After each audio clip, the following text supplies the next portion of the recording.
कि वहां से नारद जी प्राय गुजरा करते थे, वेश बदल के भिक्षा भी करते थे, हालचाल भी लेते थे। तो उस घर पहुंच गए एक दिन, तो वो दुखी थे पति पत्नी। बोले बाबा, नारद ने बाबा का वेश धारण किया था। बोले भैया क्या बात है? बोले बाबा, हमारे विवाह को इतने साल हो गए, हमारा वंश रह जाएगा, हमारे कोई संतान नहीं है, लड़की नहीं है, लड़का नहीं है, और हमारा जीवन उसी में जा रहा है। हमने बहुत यज्ञ कर लिए, सब कुछ कर लिया, ये कर लिया, वो कर लिया, तो संतान नहीं है, और बड़े दुखी थे। नारद जी तो संत ही हैं, द्रवित हो गए, क्योंकि भगवान को द्रवित होने में देर लगती है थोड़ी। या तो हमारी प्रिया जी जल्दी द्रवित होती हैं, या फिर हमारे नित्यानंद प्रभु जल्दी द्रवित होते हैं, या फिर हमारे संत सबसे जल्दी द्रवित होते हैं। संत हृदय नवनीत समान। तो नारद जी संत रूप में थे। बोले अच्छा भैया देखो कुछ करता हूं, नाम बताओ, रेट बताओ, ये सब कर करा के नारद जी कहीं उसको ले गए। जाके कहीं किसी ज्योतिषी, अपने अपने उस लोक के ज्योतिषी वगैरह किसी को दिखाया। तो नहीं, नारद जी जो है एक दिन भगवान को साथ ले आए। प्रभु चलो आपको देखो एक दुखी बताता हूं, संसार की माया में कैसे पड़े हुए हैं लोग, तो मैं दिखाता हूं।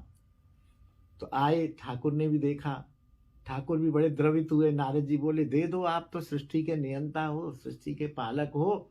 बोले नहीं नहीं, there is a system, Brahma ji के पास सिस्टम है, कर्म है, प्रारब्ध है। ऐसे में अपने बनाए हुए नियम को मैं ही तोड़ने लगूंगा तो मुश्किल हो जाएगी। चलो कुछ करते हैं, उपाय करते, कुछ उपाय करते, चलो आप। वहां गए, ठाकुर जी ने अपने जोशी वगैरह किसी को बुलाया। बोले नहीं महाराज, इनके तो 3 जन्म तक संतान नहीं है, और ये इनका दूसरा जन्म है, अभी ये ऐसे ही जाएंगे, अगला जन्म लेंगे, उसमें भी संतान नहीं है, इनके तो संतान है ही नहीं। नारद जी बोले प्रभु कैसे भी कर दो, कुछ भी कृपा कर दो। बोले नहीं नहीं, कोई संतान नहीं। ठीक है, कोई बात नहीं है। समय निकल गया, अब उनसे क्या कहना था, तुमको 3 जन्म संतान नहीं है। कोई अच्छी खबर होती तो नारद जी भाग के दे आते, अब खराब खबर देने के लिए क्या जाए। तो हुआ क्या कि एक संत पधारे, सिद्ध संत, माधुकरी करने निकले। तो पूरे गांव में पीछे से आए, वो सीताराम बोले, राधे श्याम बोले, कोई दरवाजा ही नहीं खोले, माधुकरी नहीं मिले। बोले यार ये तो बड़ा मुश्किल है, ये कैसा गांव है, कोई माधुकरी नहीं दे रहा है। तो संत थे, तो 2 संत थे, वो उसने उनको चढ़ा दिया। बोले तू भूखा मरेगा, ये किस गांव में आ गया है, तू यहाँ तेरे को रोटी पोटी कुछ नहीं मिलने की, निकल चल यहाँ से। बोले मैं इसी गांव से रोटी लेके रहूंगा। बोले नहीं, तेरे को मिलेगी नहीं रोटी, लेके रहेगा क्या तू। बोले देख, अच्छा अब तू देख। और वो बोले 1 रोटी दो 1 पुत्र लो, 1 रोटी दो 1 पुत्र लो, 1 रोटी दो 1 पुत्र लो। इतने पर भी किसी ने भरोसा नहीं किया। बोले पकड़ी सा बाबा जी है, 1 रोटी दो 1 पुत्र लो, तमाशा है।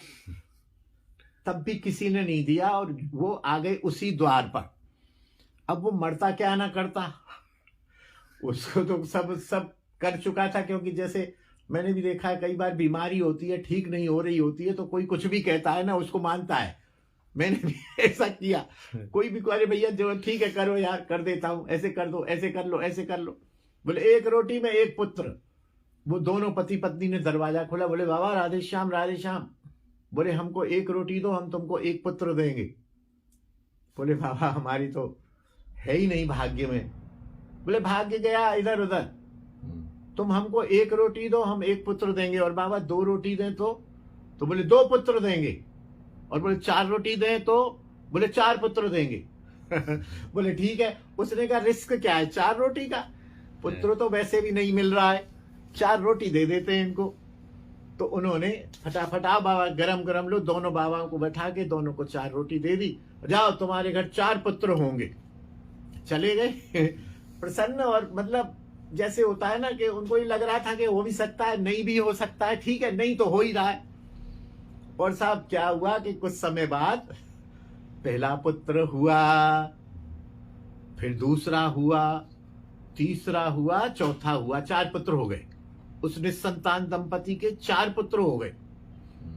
4 पुत्र हो गए तो 2-4 साल बाद रूटीन में नारद जी फिर निकले। फिर वहां से निकले जब उसके घर के सामने से, तो देखा बच्चे खेल रहे हैं, 1-1, 1.5 साल का अंतर है, बच्चे खेल रहे हैं। हे लाला, क्या नाम है तुम्हारा? मेरा नाम फलाना है, हरिश्चंद्र। पिताजी कौन से? बोले अंदर है। बोले माता जी कौन है? वो भी अंदर है। बुलाना जरा उनको। बुलाया। बोले भैया, अरे बाबा तुम तो वही हो ना, पहले आए थे 5-6 साल पहले। बोले हाँ हाँ, तो हमने तो तुमसे कहा था कि संतान हो जाए, ये हो जाए, वो हो जाए। तो बोले कैसे हुई संतान तुम्हारे? उन्होंने कुछ बताया नहीं। बोले ये संतान कैसे हुई? तुम्हारी है, अपनी है, गर्भ मैया के गर्भ से हुई है या गोद ली है, क्या चक्कर है? बोले नहीं नहीं, ऐसे ऐसे एक बाबा आए थे और पूरी कथा उसने, एक बेटा, एक रोटी दो, एक बेटा लो। बोले सत्य बात है? बोले सत्य बात है। नारद जी को चैन नहीं पड़ा। नारद जी तुरंत भगवान के पास पहुंचे। बोले महाराज की जय हो। बोले मरवा दिया आज तो तुमने। क्या हुआ? बोले 4 छोड़े डोल रहे हैं वहां पर, 4 बच्चे खेल रहे हैं जिसके 2 जन्म में भी पुत्र नहीं था, संतान नहीं था। बोले अरे क्या कहते हो नारद? बोले हाँ। बोले चलो। भगवान आए स्वयं, देखा कि 4 बच्चे डोल रहे हैं, 4 बच्चे खेल रहे हैं। बोले प्रभु ये समझाना पड़ेगा, ऐसे नहीं होगा। बोले नारद समझ गए ना, तुम समझ लो। जो बात मेरे हाथ में नहीं है वो संतों के हाथ में है। जय श्री राम। मैं प्रारब्ध को नहीं टाल सकता हूं, मैं लिखे को नहीं टाल सकता हूं, लेकिन मेरे संत मोते अधिक मोर कर दासा। मेरे संतों के पास बहुत शक्ति है, मेरे संतों के पास बहुत करुणा है। संत कुछ भी कर सकते हैं। संत दे गया ना इसको, इनको भाग्य से नहीं मिले, ये संत की कृपा का मूर्तिमान रूप है 4 पुत्र। तो संत जो है वो बहुत ही प्रभावशाली हैं, करुण हैं। तो हम किधर से भी पकड़ लें, मेरे ख्याल से संत को पकड़ के भगवान को पकड़ लें तो थोड़ा इजी रहेगा।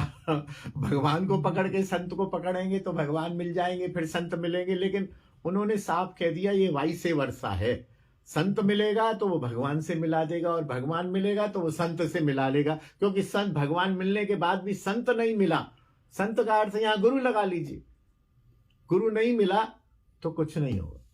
तो इसी प्रकार